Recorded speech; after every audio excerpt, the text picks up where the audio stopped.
আসসালামু আলাইকুম friends, welcome to my channel. আজ আমি আপনাদেরকে রান্না করে দেখাবো খুবই সুস্বাদু ও মজাদার বিফ বিরিয়ানি।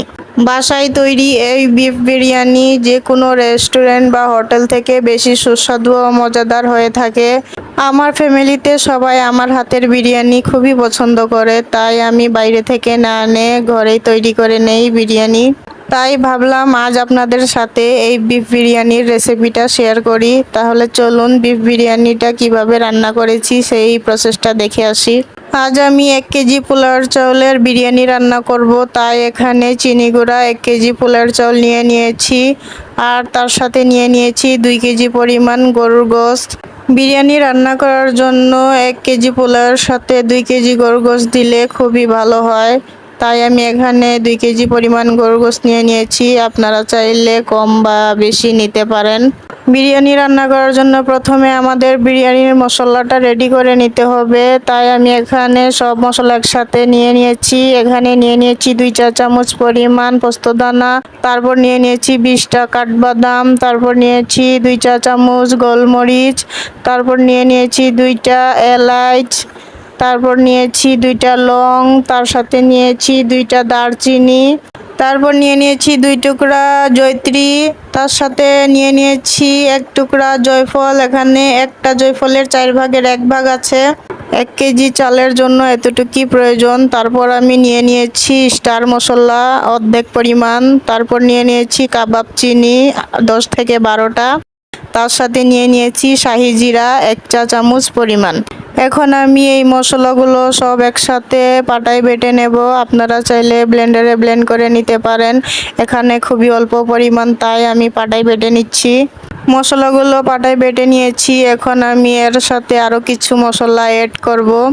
এখানে দিয়ে দিচ্ছি 2 চা চামচ জিরার গুঁড়া, তারপর এর মধ্যে দিয়ে দিচ্ছি 1 চা চামচ ধনিয়ার গুঁড়া, তারপর এর মধ্যে দিয়ে দিচ্ছি 1 চা চামচ মরিচের গুঁড়া, তার সাথে দিয়ে দিতে হবে 4 চা চামচ টক দই, তারপর এর মধ্যে দিয়ে দিতে হবে 4 চা চামচ পরিমাণ টমেটো সস, তারপর আমি এর মধ্যে দিয়ে দিলাম 1.5 চা চামচ লবণ। লবণ এখন আমি একটু কমই দিলাম, লাগলে গরুর গোশতে পরে আবার দিয়ে দেব। মশলাগুলো মিক্স করার পর এখন আমি চুলায় বড় সাইজের একটা পাতিল বসিয়ে নিয়েছি। বিরিয়ানি রান্না করার জন্য বড় সাইজের পাতিল নিয়ে নিলে ভালো হয়, নাড়তে সুবিধা হয়, তাই আমি বড় সাইজের পাতিল নিয়ে নিয়েছি। তারপর এর মধ্যে আমি দিয়ে দিলাম 1 পা পরিমাণ সয়াবিন তেল। তেলটি গরম হয়ে গেলে এর মধ্যে আমি আলুগুলো ভেজে নেব। এখানে আমি 8 থেকে 10টা মিডিয়াম সাইজের আলু 2 টুকরা করে কেটে নিয়েছি, তার মধ্যে 1/2 চা চামচ গুঁড়া মরিচ ও 1/2 চা চামচ লবণ মাখিয়ে নিয়েছিলাম। এখন আমি মিডিয়াম আঁচে এই আলুগুলো ভেজে নেব। আলুগুলো অবশ্যই মিডিয়াম আঁচে ভাজতে হবে, না হয় আলুগুলো ভালোভাবে সিদ্ধ হবে না। আলুগুলো ভালোভাবে মিডিয়াম আঁচে আস্তে আস্তে করে ভেজে নিতে হবে। যখন ব্রাউন কালার হয়ে যাবে এই পর্যায়ে আলুগুলো তুলে নিতে হবে। আলুগুলো তুলে এখন আমি এর মধ্যে দিয়ে দেব 1 কাপ পরিমাণ পেঁয়াজ কুচি। পেঁয়াজ কুচি দেওয়ার পর এখন আমি এর মধ্যে দিয়ে দেব কিছুটা আস্ত গোটা মশলা। এখানে আমি নিয়ে নিয়েছি 2টা কালো এলাচ, 6টি সাদা এলাচ, 6টা লং, 2 টুকরা তেজপাতা ও 4টি বড় সাইজের দারচিনি। এখন আমি এগুলো পেঁয়াজের সাথেই ভেজে নেব। পেঁয়াজগুলো ব্রাউন কালার হওয়া পর্যন্ত ভালোভাবে ভেজে নিতে হবে। পেঁয়াজগুলো যখন ব্রাউন কালার হয়ে যাবে এই পর্যায়ে দিয়ে দিতে হবে আদা রসুনের পেস্ট। 2 কেজি গরু গোশতের জন্য এখানে আমি 6 চা চামচ আদা রসুনের পেস্ট দিয়ে দিয়েছি। আপনারা যদি আলাদা আলাদা দেন সেই ক্ষেত্রে 4 চা চামচ আদা ও 2 চা চামচ রসুন দিয়ে দিবেন। তারপর আমি এর মধ্যে দিয়ে দেব মিক্স করে রাখা সেই মশলা দিয়ে বাটির মধ্যে কিছু পানি নিয়ে বাটিটা ধুয়ে এর মধ্যে দিয়ে দেব মশলাটা কষানোর জন্য। তারপর আমি এর মধ্যে দিয়ে দিচ্ছি 10 থেকে 12টা কাঁচা মরিচ মাঝখান থেকে ভেঙে নিয়েছি। মরিচগুলো দিয়ে এখন আমি মশলাটা ভালোভাবে কষিয়ে নেব। মশলাটা ভালোভাবে কষানো হয়ে গেলে এই পর্যায়ে দিয়ে দেব কেওড়া জল। বোতলের মুখা দিয়েই আমি 2 মুখা এখানে দিয়ে দিচ্ছি। 2 কেজি গোশতের জন্য 2 মুখা দিলেই হয়ে যাবে, এর চেয়ে বেশি আর প্রয়োজন হবে না। কেওড়া জল দিয়ে এখন আমি মশলাটা আরও 2 মিনিট কষিয়ে নিচ্ছি। 2 মিনিট কষানোর পর এখন আমি এর মধ্যে গরুর গোশত দিয়ে ভালোভাবে মশলার সাথে মাখিয়ে নেব। মশলার সাথে ভালোভাবে গোস্তটা মিক্স করে এখন আমি ঢাকনা দিয়ে ঢেকে চুলার আগুনটা বাড়িয়ে 5 মিনিট এভাবেই কষিয়ে নেব। ফিরে আসলাম 5 থেকে 7 মিনিট পর। ফিরে এসে দেখতে পাচ্ছি যে গোস্ত থেকে অনেকগুলো পানি বেরিয়ে এসেছে। এই পানি দিয়েই ভালোভাবে মাংসটা জাল করে নেব, ভালোভাবে জাল করে কষিয়ে নিতে হবে। গোস্তটা কষানোর সময় অবশ্যই কিছুক্ষণ পর পর নেড়ে দিতে হবে, না হয় পাতিলের তলায় লেগে যেতে পারে। আপনারা অবশ্যই খেয়াল রাখবেন আর কিছুক্ষণ পর পর নেড়ে দিবেন।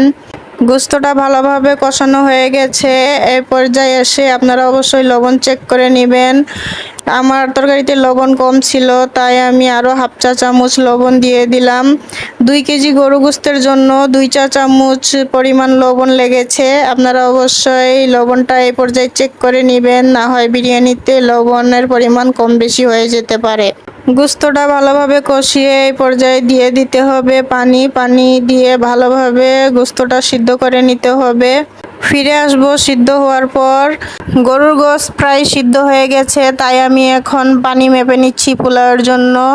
এখানে দইয়ের বাটি দিয়ে আমি 3 বাটি পানি নিয়েছি। এরকম দইয়ের বাটি সবার ঘরেই থাকে। আপনারা 1 কেজি চালের জন্য 3 বাটি পানি নিয়ে নিলেই 1.5 কেজি পানি হয়ে যাবে।